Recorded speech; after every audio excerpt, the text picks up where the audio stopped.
Hey guys, Henry here from Product Creation Formula. In this video, we're going to be talking about the best calendar creator online part 2. Now, the reason we're doing part 2 is I had some comments earlier about doing other aspects of the calendar creator. So that's what we're going to be diving into today. But before we go ahead and do that, I just want to let you know that here at Product Creation Formula, we love to give you tips and tricks to help you create your products quickly and easily. Along with that, we also do product reviews as well as tips on how to make money online. So if that's the sort of thing that interests you, how about you smash that like button, as well as subscribe and hit the bell icon so you can be notified whenever we upload more videos. Hey, while you're at it, why not share? This way other people can get the benefit of the video too. Okay guys, let's go check it out now. Alright, now in this part of the video we're going to be looking at Plr Planner. Now it's all about low content interiors as well as exteriors, and how you can create content to go onto Amazon KDP. Now they also have some really awesome automation tools. So let's go and have a look at some of those automation tools right now. Okay, right over here you can either choose this particular link just there or this one here. I'll just click on this one here. And then all we need to do is scroll down a little bit until we find the calendar creator, the PowerPoint calendar creator. We're going to click on that one there. And then you scroll down to the bottom where you can see what the price is and have a bit of a read through it. And as you can see, the price is $37. You just purchase that and it's yours forever. Now you just go get that, and once you've purchased that, you can now keep going forward from there. So, and I'll leave a link in the description down below, by the way, if you want that. Now all we need to do is going over to this folder right here. I already have the calendar creator right here. Now when you open it up, you're going to open it up and it'll have these folders right here. Now as you can see, you've got software and then you've got templates. These are the two main ones we're going to be operating in. So let's now open up the template to start, the software to start off with, and really all it is an Excel folder, and it's really good because it turns it into a PowerPoint presentation. Really simple, really easy. The idea is completely genius. So we just double click on that to open it up. Here it comes. And this is it right here. Now it's multilingual, which means that you can choose other languages if you wish to. Now we're going to be doing this one as a daily calendar. We'll have it starting on a Sunday. We have it on the 1st of the 1st, 2021. It's going to be going for 12 months. And in this particular case, I'm having it as the 29th of September 2020. Now, if you're American, you'll probably go September 29, 2020, because that's how you guys see it. That's how you guys always do it. Now you can either choose to go the full name on the week, or you can do the abbreviation. But I found the abbreviation works better because it stays within the lines. And I find that the abbreviation, if you're going to do it, probably stick with the abbreviation. Now we can also go over here. Let's have a look at, before we go any further, let's have a look at some of the templates. Now we're currently in the software section. Let's go over here to this one here and have a look at the templates. Now this is going to be the templates for the daily calendar. So let's open that up, and as you can see, it's got some code here. Then you've got ones that says errand, you've got goals, and then you've got notes. So I don't like the way this is formatted, to be honest, so let's change this up a little bit to make it look a bit nicer. First thing I'm going to do is I'm going to highlight over the top of all these letters, and I'm going to change this word, or the wording here. So highlight over the top of that. I'm going to go in the home section, and I'm going to be making that black, and I'm just going to go ahead and do that for all of these. And the reason I'm doing that is because I'm going to be changing the color of the, let's click on the actual, I'm going to be changing the color of the, I want to change it around so it looks a bit nicer. So first thing I'm going to do is I'm going to click on that shape. I'm going to go to format, I'm going to go to shape fill, and I'm going to make that a white color because I prefer to have the white color over the other one. And also these rectangles here, I don't like the color of these rectangles, so I'm going to change that to a white as well, because or actually no fill would be better. because if I want to be able to put a picture in the background, I can't really do it properly with all those colors there. And I like to put pictures in the background. Although I won't be showing you how to do that in this particular video. I'm going to move that out of the way a little bit so I can get to it. Click on there. You can make sure you're in the shape section. Go to that one. Now grab hold of this, take it up. Take it up. Make sure that that is there. There we are. And click on there. Same thing. Shape fill. Take away that, and we now drag that up. Oops, a daisy. Undo. Make sure that it's the crosshairs that you get. There we go. Grab that and take that up to the top. Now another thing I want to do is I can see that it's got lines over here. So let's remove those lines. To do that, we go over here to layout. Table design, and we go over here, and we go over here to the left border, and that should have removed the left border on this one. Let's have a look and see if it has. It doesn't always. No, it didn't in this case. So let's remove the left border. Let's do it again by clicking the left border again. There we are. Now it's removed it.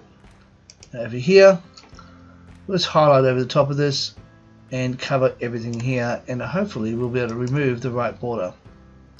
There we are. Let's have a look and see whether it has removed it or not. I don't think it has. Oops, daisy. There we are. No, it hasn't. So let's just do that again. Highlight over the top. It doesn't always remove it, which is annoying, but it is what it is. And we can do the same thing here. We just highlight over the top of this and try and do the same thing again. Go left border. May have to do it twice. There we are. Over here, right border, and we probably have to do it twice. There we are. It's now done. Now that's what it's going to look like. Now we can also change the color of these as well. So I'm going to change that to white. And of course you just go to the shape fill, and we're going to be making that white. And I'm going to do that for all of them, and it'll be done. Now this one will need to be moved. I'll move that one down a little bit.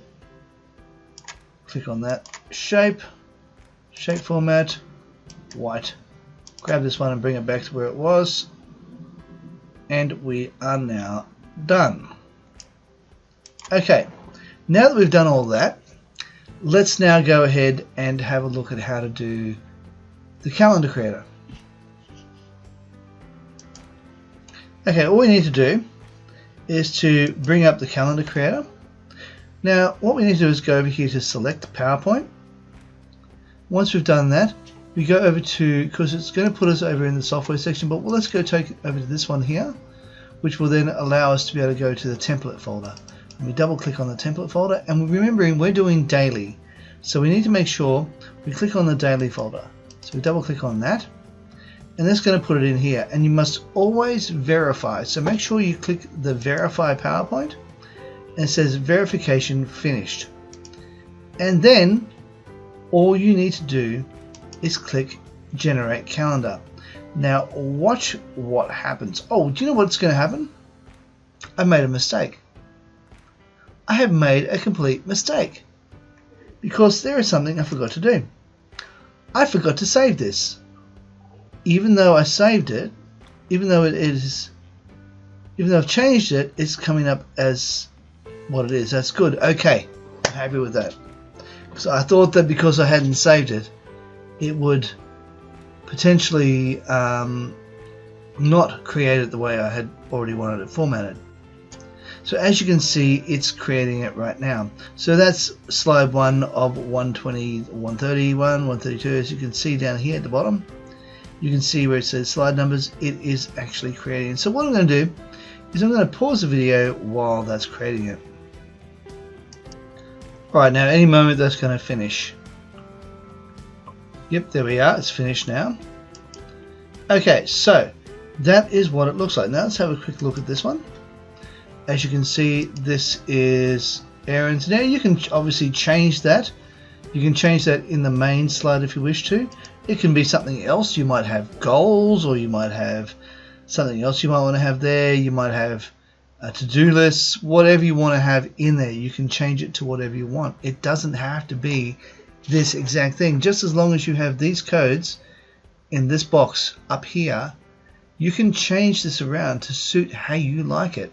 That's the best part about this.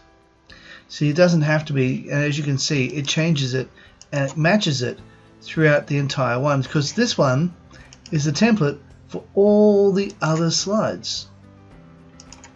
And as you can see, we now have one that goes all the way through from 1st of January right through to the 31st of December 2021. So you can now upload this onto Amazon KDP. Now if you're wanting to know the slide size or the size of this book, that's an easy matter of all you have to do is go over here to where it says design, go over here to where it says slide size, go over here to custom slide size, and then you can see it says 6 by 9. So it naturally creates it as a 6 by 9. Now I'm going to be doing something. I'm going to experiment with something in just a moment, but before I do, I'm going to pause the video and see if I can do it first. If it doesn't work, I'm not going to go on with it in the video. Alright, I've just discovered something really interesting.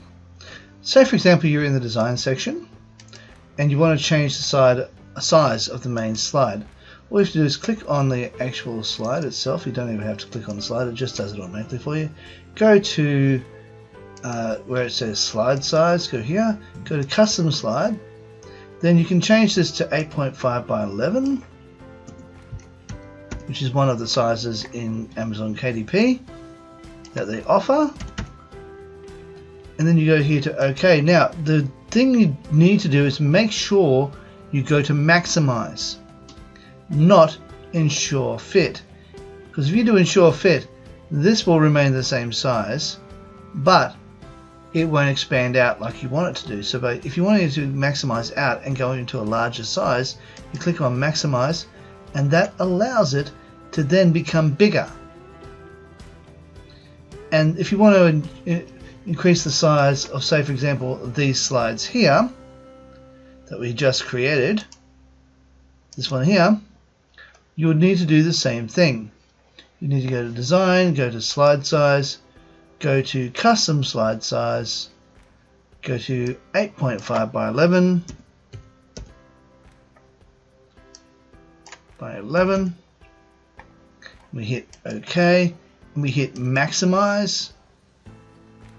Wait for it to do its thing, and it should take it all the way across every single slide, so as you have it going across all the pages, and it then takes it out to a wider size to make sure it fits properly. And that is how you do it. Very simple, very easy, and very quick. So if you wish to be able to change the size, just make sure you take it to the size it says.